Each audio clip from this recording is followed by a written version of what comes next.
आपल्या राष्ट्रवादी काँग्रेसमध्ये प्रवेश केला आणि निळकंठर पॅनलला जाहीर पाठिंबा जाहीर केला त्याबद्दल दादांच्या हस्ते त्यांचा या ठिकाणी सन्मान करण्यात येत आहे। त्याचबरोबर राजेंद्र शिवाजीराव बांदल शिरवली यांनी निळकंठेश्वर पॅनलला जाहीर पाठिंबा व्यक्त केलेला आहे, त्यांचंही या ठिकाणी मनापासून स्वागत करण्यात येतं। त्यांची नावं लिहिली का ते? नावं लिहिली का?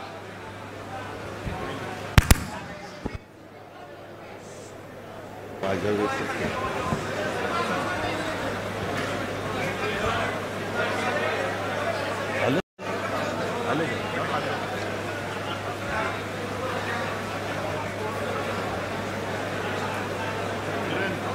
श्री नीलकंठेश्वर पॅनलच्या प्रचाराच्या शुभारंभाच्या निमित्तानं उपस्थित असणारे छत्रपती सहकारी साखर कारखान्याचे चेअरमन पृथ्वीराज बापू जाचक, माळेगावचे चेअरमन केशवराव जगताप, सोमेश्वरचे चेअरमन पुरुषोत्तम दादा जगताप, माजी चेअरमन बाळासाहेब तावरे, जिल्हा परिषदेचे माजी अध्यक्ष विश्वासराव देवकाते पाटील, आपल्या सगळ्यांचे वडीलधारी विश्वनाथ बुवा गावडे, राजवर्धन शिंदे, संभाजी होळकर, प्रशांत काटे, संजय कोकरे, कैलास गावडे येळे, विश्वासराव आटोळे, रवींद्र माने, जयराम अण्णा आटोळे, प्रकाश देवकाते, प्रमोद काकडे, मिलिंद कांबळे, उत्तमराव जगताप, अविनाश गोपणे, करण खलाटे, विजय गालिंदे, सुभाष सोमाणी, बारामती तालुक्यात विविध संस्थांच्यावर काम करत असणारे उपस्थित असणारे सर्वच चेअरमन, व्हाईस चेअरमन, आजी माजी पदाधिकारी, संचालक बोर्ड, श्री नीलकंठेश्वर पॅनलचे उपस्थित असणारे सर्व सन्माननीय उमेदवार,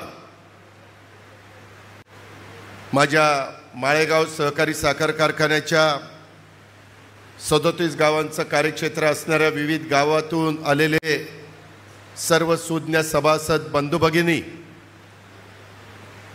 पत्रकार मित्र आणि माझ्या तरुण मित्रांनो, मी आपल्या सर्वांचं श्री नीलकंठेश्वर पॅनलच्या ह्या पंचवार्षिक निवडणुकीच्या निमित्तानं, या सभेच्या निमित्तानं आपल्या सर्वांचं मनापासून मी स्वागत करतो। आणि आत्ता ज्यांनी राष्ट्रवादीमध्ये मग आमचे जयराम अण्णा आटोळे असतील, जयप्रकाश आटोळे असतील, शेखर जाधव असतील, सतीशराव आटोळे असतील, प्रशांत तावरेंनी उमेदवारांनी पाठिंबा दिलेला आहे, 3 नंबर गटातनं सागर प्रमोद तावरेंनी पाठिंबा दिलेला आहे, माळेगाव गटातनं अर्जुनराव सीताराम भोसल्यांनी पाठिंबा दिलेला आहे, आत्ता आमचे मळदचे झांबरे आणि त्यांच्या सहकारी मित्रांनी देखील बरोबर काम करायचा निर्णय घेतलेला आहे। 2 दिवसापूर्वी राजेंद्र शिवाजीराव बांदल, शिवाजीरावांचे चिरंजीव, ते पण मला भेटलेले होते शिरवलीचे।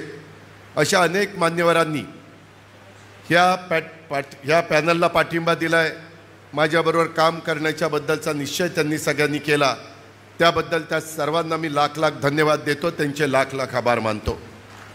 मित्रांनो, आज मी तुमच्या सगळ्यांच्या समोर उभा आहे ते म्हणजे गाव सहकारी साखर कारखान्याच्या निमित्तानं जे उद्याच्या काळात 2025 ते 2030 याकरता जे उमेदवार आम्ही तुमच्या सगळ्यांच्या समोर दिलेले आहेत, मी एका गोष्टीचं मान्य करतो की अनेकांनी उमेदवारी मागितलेली होती।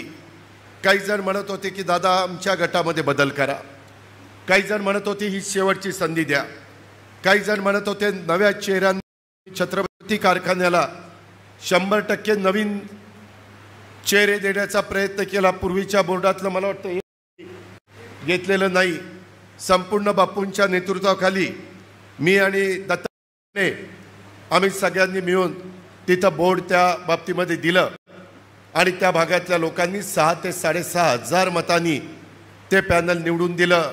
काम अवघड होतं। कारखाना माळेगाव आणि सोमेश्वरच्या तुलनेमध्ये बराच भावाच्या बाबतीमध्ये मागं होता, परंतु त्या किती 69 गावचं कार्यक्षेत्र, किती 53 गावच्या कार्यक्षेत्रामध्ये आम्ही तिघांनी फिरून एक लोकांना विश्वास दिला। काही गोष्टी घडल्या त्या आम्ही मान्य केल्या, त्याच्यात दुरुस्त करायचं ठरवलं आणि जरी पृथ्वीराज बापूंचे माझे मागं काही वर्ष वेगवेगळी विचारधारा असली तरी कारखान्याच्या हिताकरता, सभासदांच्या भल्याकरता, सहकार्य करता छत्रपती सहकारी साखर कारखान्याच्या सभासदांना पूर्वीचं वैभव प्राप्त करून देण्याच्या करता आम्ही मागचं असेल ते सगळं सोडून दिलं आणि फक्त तो सभासद डोळ्यासमोर ठेवला. छत्रपती कारखाना ज्या स्वर्गीय साहेबराव अण्णा, माणिकराव दादा, मग त्याच्यामध्ये गोविंदराव पवार असतील, त्याच्यामध्ये गावडे असतील, त्याच्यामध्ये उंडे असतील, त्याच्यामध्ये निंबाळकर असतील, त्याच्यामध्ये यादव असतील, त्याच्यामध्ये आमचे लासुर्ण्याचे पाटील असतील, अनेक मान्यवर होते. कुणाचं नाव चुकून राहून जाईल, परंतु या सगळ्यांनी लावलेलं ते रोपटं, माझ्या आधी लावलेलं आहे ते रोपटं पुढं टिकलं पाहिजे. आणि अशा पद्धतीचा निर्णय घेतला.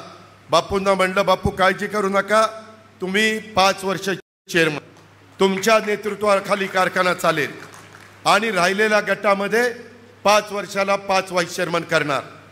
ते मी, बापू आणि दत्तामामा भरणे ठरवणार. आणि त्या पद्धतीनं यंदा बारामती गटातल्या मला वाटतं कैलास गावडेंना आम्ही व्हाईस चेअरमन केलेलं आहे. ते सांगायचं तात्पर्य, मी राजकारणाच्या ठिकाणी राजकारण करीन, मी त्याच्यामध्ये हायगाई करणार नाही, पण प्रपंचाच्या ठिकाणी लोकांच्या आर्थिक नाडी असेल तिथं माझे असणारे काही वाद मतभेद बाजूला ठेवीन.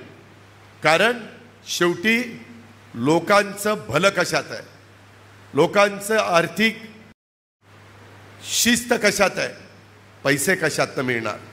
आणि हे करत असताना बापूंना सांगितलं, बापू तुम्ही काम चांगलं करा. तुमच्या नेतृत्वाखाली काम करत असताना बोर्डाला माझ्या इथं बोलवलं, सगळ्यांना एकत्र बसवलं. मी, दत्तामामा आणि बापू आणि सगळे आम्ही बोर्ड, त्यांना सांगितलं 11 वाजता मीटिंग होती, जायचं, बापूंचा उमेदवारी अर्ज भरायचा, व्हाईस बापूंच्या बरोबर दिलेलं आहे, ते सांगतील तर व्हाईस चेअरमनचा फॉर्म भरा. व्हाईस चेअरमन 1 वर्ष झालं की राजीनामा द्यायचा आणि पुढच्याला व्हाईस चेअरमन करायचं. त्यामध्ये आम्ही ठरवलं, कारखान्यामध्ये चेअरमन आणि व्हाईस चेअरमन आणि संचालक बोर्ड गाडी वापरणार नाही.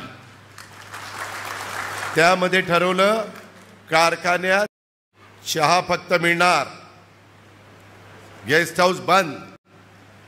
त्यामध्ये कारखाना सुरू असेल तर उसाचा रस मिळणार, ह्याच्यापेक्षा काही नाही.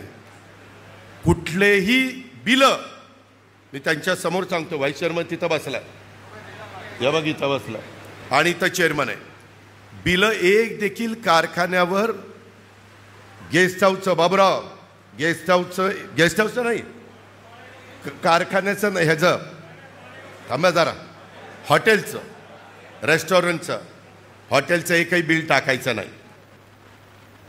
हे सगळं करत असताना एकोप्याने राहायचं, कुठंही गडबड करायची नाही. कुणी गडबड केली तर बापूंनी आणि मी आणि मामांनी त्या 20च्या 20 लोकांचे राजीनामे घेतलेले, लगेच राजीनामा मंजूर गडबड झाली की. तसं आत्ता पण अजित पवार सहित सगळ्यांचे 21चे 21 राजीनामे घेतलेत.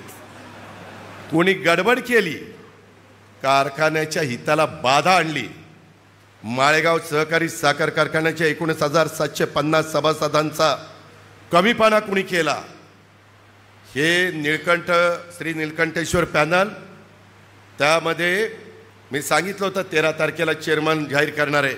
मला सगळ्यांनी सांगितलं, हो दादा नका करू, फार गडबड होईल, ते असं होईल तसं होईल. मी करणारच आहे, आज काय कुणाला करायचं ते का.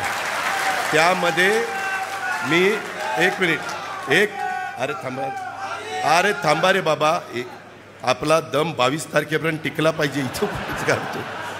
तर त्यामध्ये बापूंनी मला नंतर सांगितलं, सगळ्या बोर्डांनी, आम्ही एवढ्यावरच नाही थांबलो, आम्ही भत्ता देखील घेणार नाही. बापू त्या दिवशी ठरलं भत्ता देखील घेणार नाही. एवढं काटकसरीनं कारभार, जसा स्वर्गीय साहेबराव अण्णा, माणिकराव दादा त्यांच्या बोर्डानी डबे घेतले, तिथं नेले, चट्टी भाकरी खाल्ली आणि तो कारखाना उभा केला. आज हे चेअरमन स्वतःचा डबा सकाळी घेऊन येतात, तिथं बसतात. जाऊन बघा की तिथं बदल होत चाललेला आहे. मागच्याही लोकांनी प्रयत्न केला, पण अडचणी आहेत. आज राज्यातली 200 कारखाने, 100 खाजगी आणि 100 सहकारी अडचणीतनं चाललेत. त्यामध्ये बापूंना शब्द दिला होता, कुठली अडचण आली तर सांगायचं. बापू एक दिवस आले, म्हणले दादा फारच मोठी अडचण आली. म्हणलं काय झालं? म्हणले तोडणी वाहतुकीला पैसे द्यायचे, वेगवेगळ्या अडचणी आहेत आणि 37 कोटी रुपये पहिले पैसे दिल्याशिवाय बँक जरी अजित पवारांच्या ताब्यात असली, PDCC दिगंबर दुर्गाडे आणि Sunil Chandere chairman vice chairman, किंवा रणजित दत्तोबा आणि संभाजी आणि तिकडं दत्तामोहन आप्पासाहेब संचालक असले तरी काही होत नाही. मी चेअरमनला विचारलं, चेअरमन म्हणले की दादा पहिले पैसे भरले पाहिजे. त्या MDला विचारलं, MDला मीच सांगितलं, CEOला, मी जरी तिचा डायरेक्टर नसलो तर एक देखील खास बाब करायची नाही, विशेष बाब करायची नाही असं सांगितलंय. MD म्हणले दादा तुम्हीच सांगितलंय, मी तुमच्यापासून बाहेर गेलो नाही. यांनी सांगितलं 37 कोटीमधले फक्त 12 कोटी मी उभे करू शकतो. मग म्हणलं 25 कोटी पाहिजे. मी 5 मिनिटं विचार केला, नीट ऐका, माळेगावचं भलं करायचं असेल तर अजित पवारच करू शकतो. मी त्यामध्ये एकाला फोन केला आणि त्याला सांगितलं की मला कारखान्याला 25 कोटी रुपये पाहिजेत. तो म्हणला ठीक आहे देतो. त्यांनी नंतर 2 दिवसांनी बापूंना सांगितलं ते फॉर्म पाठवतो, ॲग्रीमेंट करायचं, स्टॅम्पवर लिहून घ्यावं लागेल आणि अमकं करावं लागेल. बापू म्हणले दादा ही असं म्हणतोय. परत दुसरा फोन लावला, म्हणलं अजित पवारची 25 कोटी रुपयाची हे नाही, पद नाही आहे. अजित पवार सांगतो ना तुला, संध्याकाळी 10,000 आणि 5,000चा 5 कोटीचा हे आलं RTGS. विचार आलं की नाही? संध्याकाळी काही लिहून दिलं नव्हतं. मित्रांनो, कारखानदारी अडचणीत आहे. हे सांगतात ना, अरे आपल्या वाडवडिलांनी उभी केलेली कारखानदारी कुणाच्या हातात द्यायची? अरे चांगल्यांच्या हातात द्यायची, ज्याच्यात धमक आहे, लात मारेल तिथं पाणी काढण्याचे, त्याच्या हातात द्यायची आहे. तुम्ही काय सांगताय? 45 आणि 50 वर्ष तुम्हाला डायरेक्टर करून दोघांनी उठवावं लागते, बसवावं लागते, तरी तुम्हाला डायरेक्टरच व्हायचे. अरे कधी थांबणार तुम्ही? आज बापूंनी तर सांगितलं, बापू थोडे आजारी आहेत. आत्ता माझ्या घरी आलेले होते, त्यांचा डबा होता, मला उशीर झाला जरा पुण्याहून यायला. बापू माझ्या डायनिंग टेबलवर त्यांचा डबा खात बसले होते. त्यातले जेवत होते नाही बापू, वेळेत जेवायला पाहिजे. बापू म्हणले दादा मला एकदा कारखान्याचं चेअरमन व्हायचं होतं, मी चेअरमन झालोय, माझी आता तब्येत साथ देत नाही, तुम्ही मला यावेळेस घेऊ नका, मी मनापासून श्री नीलकंठेश्वर पॅनलचा प्रचार करीन. विचारा म्हणले का नाही? अरे मनाचा मोठेपणा, दिलदारपणा असावा लागतो. पुढच्या पिढीवर पण विश्वास ठेवावा लागतो. सारखं तुम्हीच 5 वर्षापूर्वी निवडून दिलं, तुम्ही कारखान्यात आला नाही. बाळासाहेब तावरे चेअरमन असताना किंवा आमचे केशवराव चेअरमन असताना तुम्ही यायला पाहिजे होतं. केशवरावचं काही चुकत असेल तर सांगायला पाहिजे होतं, बाळासाहेबांना सांगायला पाहिजे होतं. तुम्ही कारखान्याची ड्रायव्हर वापरता, ते कसं जमतं? आणि इथं मात्र तुम्हाला बाळासाहेबांना आणि केशवरावांना सांगायला अडचणीच आहे. हे अजिबात माळेगावच्या 19,500, खरं तर तुम्ही 21,000, मागाशी मला केशवरावांनी गाडी सांगितलं साधारण 22,000 सभासद आहेत. थोडे कमी, काहींचे ते 3 वर्ष का 2 वर्ष व्हावी लागतात, ती झाली नाही म्हणून त्यांना मताचा अधिकार नाही, पण 22,000 सभासद आहेत. तुम्ही मला 8 वेळेला निवडून दिलंय आणि एकदा खासदार केलंय. मी काम करून दाखवलं, मी कामाचा माणूस आहे, मी कामाचाच माणूस आहे. पहाटे 5 वाजता उठून 5:45ला कुठला मायचा लाल वेगवेगळी कामं बघत असतो. काय माझं काम आहे? जनतेची कामं बघत असतो, जनतेचे प्रश्न सोडवत असतो. का पहाटे जातो की बारामतीकरांना किंवा इतर साईटवर, आता उद्या त्या माझ्या लिमटेकला कॅनॉल फुटलाय, ते ईडी गुडाले वगैरे सगळ्यांना म्हणलं तिथं या, तिथं मला बघायचं आहे कसं काम चाललंय, कारण कॅनॉल आता पालिकेला सोडायचं आहे. अरे असे उंटावरून शेळ्या राखून कामं होत नाहीत, जीव ओतून काम करावं लागतं. आणि ह्यांनी काय सांगायचं, 5 वर्षात होत्याचं नव्हतं केलं, राज्याच्या उपमुख्यमंत्र्याला फॉर्म भरावा लागला. तुमच्या का पोटात दुखतंय? मी फॉर्म भरला ना. घटनेचे शिल्पकार डॉक्टर बाबासाहेब आंबेडकर यांनी कायदा संविधान दिलंय, त्याला अनुसरून फॉर्म भरला. हिम्मत होती तर ऑब्जेक्शन घ्यायचं होतं. माझी काय चूक आहे? मी प्रतिनिधी आहे ना ब वर्गाचा. ह्यांच्याकडे तर मी ब वर्गात 5 मतं मला होती, 5 संस्थेचं प्रतिनिधित्व मी होतो. आणि त्यामध्ये आत्ता पॅनल दिलंय. माझी आपल्याला विनंती आहे, हे काय सांगताय, खासदारकी आमदारकीला बोलावून न्यायचं, तेव्हा वयाची अडचण नव्हती. वयाची अडचण हवी, तुम्ही वडीलधारी म्हणून आम्ही आपलं तुम्हाला आशीर्वाद मागितले, त्याच्यात वयाची अडचण. सूर्यकांतराव काय आशीर्वाद मागायला डॉक्टर चूक आहे का? तुम्ही सांगायचं होतं माझ्या वयामुळं मला जमत नाही, घरी या. मी घरी आलो असतो. उभा राहिल्यावर आम्ही कुणाच्याही दारात जाऊ ना. शेवटी आम्ही उमेदवार आहोत. आम्ही विरोधकांनाही नमस्कार करणार आणि जवळच्यांनाही नमस्कार करणार, कारण त्यांचं मत आम्हाला पाहिजे. दिलं दुधात साखर, नाही दिलं चांगलं.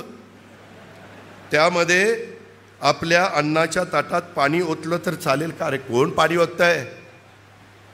त्या अन्नाच्या ताटात जास्त अन्न टाकण्याची धमकी अजित पवारांच्या आहे. तुम्ही काय सांगता? त्याच्यामध्ये वाडवडिलांची सोनं नाणं मोडलं आणि कारखाना उभा केला.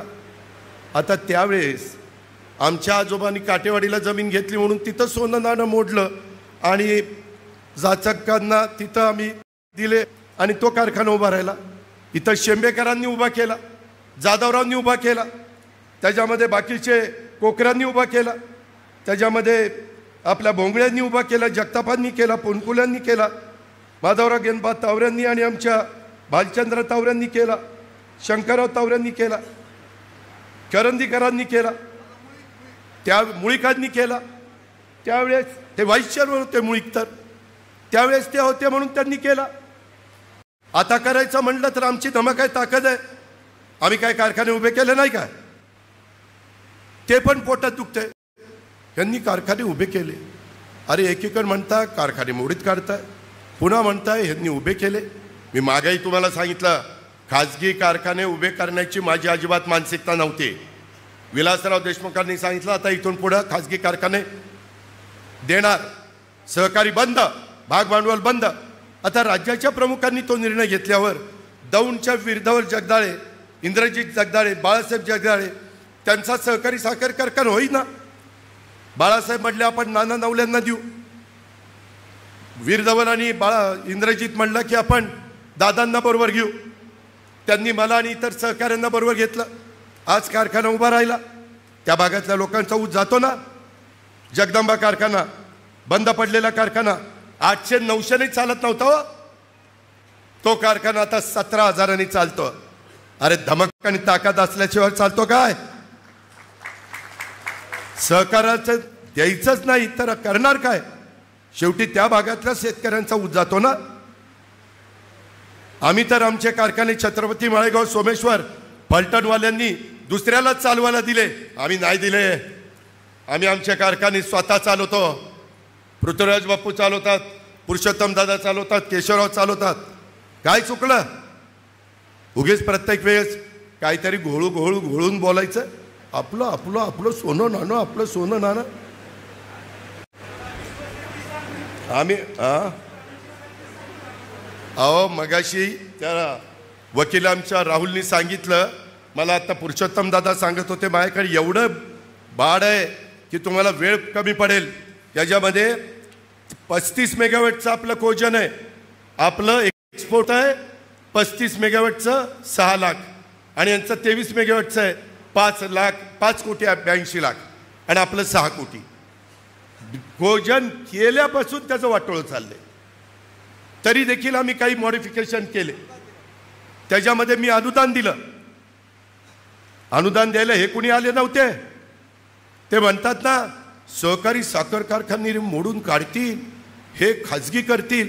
आता नवीन काढलंय, विद्या प्रतिष्ठानला आपलं शारदा माळेगाव शैक्षणिक संकुल जोडायचं चाललंय. अरे कोण जोडायला चाललंय? त्या प्रफुल्ल तावरेला विचारा. इथं सुभाष चव्हाण बसलाय. मला कृषी मूल शिक्षण संस्थेचा प्रमुख केलं. आत्तापर्यंत 50 कोटी रुपये खर्च केले आणि अजून 50 कोटी करणार आहे.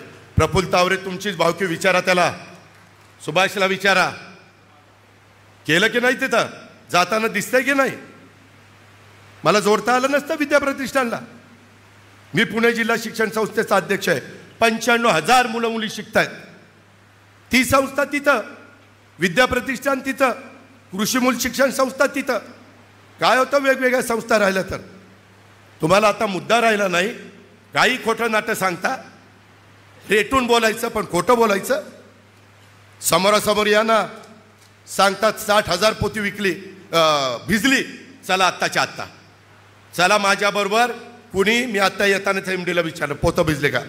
म्हणलं खरं सांग. म्हणलं दादा अजिबात भिजली नाही. आणि काही पोती त्यामध्ये तिथल्या याला सांगितलं, काहींनी दम देऊन पोती भिजली म्हणून दे, 60,000 पोती भिजली. अरे आपलं ते सगळ्यांचं आहे, एकट्या अजित पवारच्या बापाचं पण नाही आणि सभासदांच्या मालकीचं आहे. तुम्ही काही पण उठवता, पोती भिजली, अमकं झालं तमकं झालं, आणि सहकार संपवायला निघाले. अरे जो माझ्यावर आरोप करतो ना, त्याला सांगायचं, अरे सहकार संपवायला निघाला असतो तर खरेदी विक्री संघाचं चेअरमन, व्हाईस चेअरमन, संचालक बोर्ड बसलाय. माझ्या नेतृत्वाखाली संस्था चालायला लागल्यापासून बाबराव, आता येताना मेडच्या तिथला पंप बघा, जाता येता दिसतोय. तो कुणाचा आहे? खरेदी विक्री संघाचा आहे. दुसरा पंप आमच्या MIDCमध्ये खरेदी विक्री संघाचा. त्यांना CNG गॅस नव्हता, दिला की नाही? CNG गॅस तर दोघांना दिला. माझी मार्केट कमिटी टिकली पाहिजे. मार्केट कमिटीचे तर किती पंप काढले. तिकडं सुप्याला काढला, तिकडं मेडदला काढला, तिकडं उंडवडीला काढला. मला सहकार टिकवायचं नसतं तर मी पंप काढले असते का? काही का होईना, माझी गोरगरिबांची मुलं लागली ना तिथं का? मला पंपावर मुलं लागणं हे मला कमी पडायचं आहे. अरे पंपावरच पेट्रोल सोडून धीरूभाई अंबानी कोट्याधीश झाला, म्हणजे ते पण काही कमी पडायचं नाही. कुठलंही काम करणं कमीपणाचं वाटून घेऊ नका. पडेल ते काम करण्याची आपली तयारी असली पाहिजे. त्याच्यातून आपण त्या ठिकाणी सोनं निर्माण करू. आज मार्केट कमिटी, मी आपल्या दूध संघावर येतो. आधी दूध संघ, खाजगी एवढ्या संस्था निघाल्या. दूध संघाला मी किती कोटी रुपये देतो? नंदन पशुखाद्याचा कारखाना करायला 45 कोटी रुपये राज्य सरकारकडनं मी तिथं देतोय. मला सहकार मोडायचं असतं तर मी दिले असते. 45 कोटी कशाला म्हणतात? अरे काय गप्पा मारता? अजित पवार सहकार मोडायला निघाला. मधी रेट कमी झाले कोजनचे, 1.5 दिला तुम्हाला. त्याच्यातनं जवळपास 7 का 8 8.25 कोटी रुपये मिळाले. 100 रुपये भाव तुमचा वाढला, टनाला 100 रुपये भाव वाढला. हे अजित पवारनी करून दाखवलं. मला मंत्रिमंडळाने साथ दिली. आणि हे काय सांगतात? अरे मी उद्याच्या 5 वर्षामध्ये असा कारखाना चालवणार आहे. मी कुठल्याही खरं तर जे संचालक झाले नाही, किरण तू स्वतःला धन्यवाद दिले पाहिजे. राहुल तू पण धन्यवाद दिले पाहिजे. ह्यावेळेस संचालक हातात काही ठेवलेलं नाहीये. गाडी वापरायची नाही, गेस्ट हाऊसला चहाशिवाय काही प्यायचं नाही, चहाशिवाय काहीच प्यायचं नाही. चहा आणि पाणी आणि फार तर ज्यूस. आणि मी कुणी चुकलं तर काय करतो महाराष्ट्राला माहिती. एखाद्याला नाही निवडून यायचं म्हटलं तर मी काय करतो हे पुरंदरनी पण बघितले आणि शिरूरनी पण बघितलेलं आहे. त्यामध्ये आपल्याला सांगतो, ह्या संचालकांना कुठलाही, मी आत्ता सांगितलं खरेदी विक्री संघाचं राहिलं बाबूराव, नाही मार्केटचं. मार्केटला पहिलं सुनील तुझ्या चेअरमनच्या वेळेस किती कोटी रुपये दिले? त्या 45 कोटी का किती 42 कोटीचं pre cooling unit cold storage ते सगळं उभं राहिले की नाही. आणि आता त्याला किती दिलेत मार्केट कमिटीला भव्य शैक्षणिक संकुल उभं करायला व्यापारी संकुल 50 कोटी रुपये दिलेत मार्केट कमिटीच्या अकाउंटला आले. अरे अजित पवारला सहकार मोडायचा असता तर 50 कोटी दिले असते. त्याच्या आधी 45 कोटी दिले असते. एवढे पेट्रोल पंप दिले असते. काय उचलले जीभ लावली टाळ्याला. उगीच वडीलधारी आहे म्हणून आम्ही आदर राखतो. काही बरळायला लागलं काय. काही सांगताय. जारगडवाडीला किती एकर जागा घेतली 26 एकर जागा घेतली. तिथं आता जनावरांचा बाजार तिथं भरवणार आहे. ते सगळं कसं उभं करतोय बघा. सुप्याला 18 एकर जागा घेतली. त्यालाही पैसे दिलेत. तुम्ही काळजी करू नका. तुम्ही माझ्या हातामध्ये 91ला जबाबदारी दिली. जोपर्यंत माझे हातपाय हलतात ना तोपर्यंत तुमचं भलंच करीन. बाकी काय करणार नाही. आणि माझ्या एवढं ज्या दिवशी मला वाटेल की आता जास्त उजवा उमेदवार बारामतीकरांना मिळाला त्यावेळेस माझं मी बाजूला जाईन. एक मिनिट. त्याच्यामुळं तुम्ही ती काळजी करू नका. आणि कामगारांना मला सांगायचं आहे जे काही प्रश्न बाळासाहेबांनी प्रश्न सोडवलेत केशवरावांनी प्रश्न सोडवलेत. काही जणांचं दुखणं आहे. काही गटतट आहेत. काही गावामध्ये एकाचा गट दुसऱ्याचा गट. आता काही ठिकाणी मी जिल्हा परिषद दिली जिल्हा बँक दिली साखर कारखाना दिला तरी देखील अजून द्या. अरे दुसऱ्याला देऊ द्या ना. काय बिघडलं त्याच्यामध्ये. आणि ज्यांना मिळालं नाही त्यांच्याकडे आहे ना माझ्याकडे संस्था खरेदी विक्री संघ आहे दूध संघ आहे मार्केट कमिटी आहे त्याच्यामध्ये बारामती बँक आहे त्याच्यामध्ये खरेदी विक्री संघ आहे. खूप काही संस्था आहेत. तुम्ही काळजी करू नका. तुम्ही फक्त इथं आहात ना इथं बसलेले त्यांनी सगळ्यांनी नीट इमानीद्वारे पॅनल टू पॅनल गब्बशी ह्याचं काम केलं ना. तुम्हाला मी सांगतो बापूंचं जसं पॅनल प्रचंड मतांनी निवडून आलं ना तसं आपलंही पॅनल निवडून येणार आहे प्रचंड मतांनी. पण सगळ्यांनी पॅनल टू पॅनल. तुम्ही या 20 लोकांकडे बघू नका ह्याच्याकडे बघा. माझ्याकडे बघून तुम्ही मतदान करा. आणि तुमचा चेअरमन देखील मीच होणार आहे. मला म्हणत होते ना की जाहीर करू नका. चेअरमन मीच होणार आहे. मी पण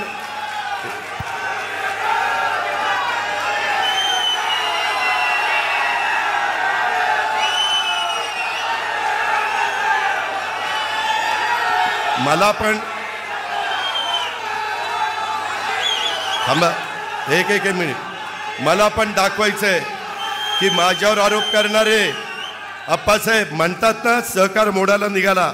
महाराष्ट्रामध्ये पहिल्या 5 क्रमांकामध्ये उद्याच्या 5 वर्ष भाव देऊन नाही दिला तर नावाच अजित पवार सांगतो. त्यामध्ये काही झालं की दादांनी केलं.